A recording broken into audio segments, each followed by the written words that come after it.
I think Everest will always be the gold standard of mountaineering because it's the highest mountain in the world, and there is a power and a magic like a magnet, and it draws you in and it wants to draw you back again and again. The first time, everything's brand new. Once you get to the top, you have that experience to draw from. You say, okay, I can get there, I could get there again. The main thing I wanted to do in the second one was to see how fast could I go to the top. And I wanted to see if I could do it without oxygen, completely solo. The third time, I wanted to see how fast I could do it from the other side of the mountain. I climbed to the top in 9.5 hours, very quickly, ran out of oxygen on the top. I thought, I'm gonna die because I got myself in the worst possible bind you could put yourself in. Run out of oxygen after you've been using it.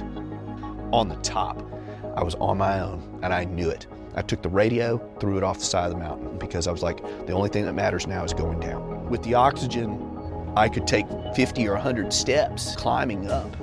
And on the way down without it, every 5 or 6 steps, I'd have to stop, sit down and rest. And that's really what has killed people. They sit down and they just can't get back up again. There was a very particular moment as I was coming down that always stays with me because it was so hardcore and so real. As I was climbing down, the sun came up, the wind died down, and I got a little warmer. And I thought, maybe I'm gonna make it out of this. And then I sat down, and then I saw this guy sitting next to me, and I started talking to him. He had like a blue suit, blue gloves. I remember everything blue. And I was talking to him and saying, man, isn't this nice up here? Isn't this an incredible view? It's, we got to get out of here. I kept saying, we got to get out of here. We got to get out of here. We can't stay here. And after a few minutes of talking to this guy, I looked over and realized this guy's dead. He's just a frozen body. I'm talking to him. And I've hallucinated this, which puts me in an even worse position. And how much time have I actually been sitting here? And I thought to myself, if I sit here for any more time, I'm gonna end up just like this guy.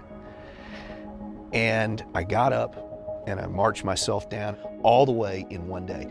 The only guy who ever did that, me. Now, I don't say that too much and I don't brag about it. It sounds like I'm bragging, I'm not. Because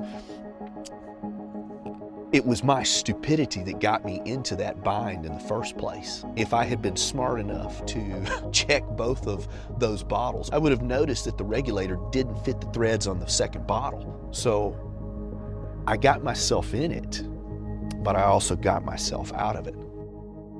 That was actually my best day in the mountain.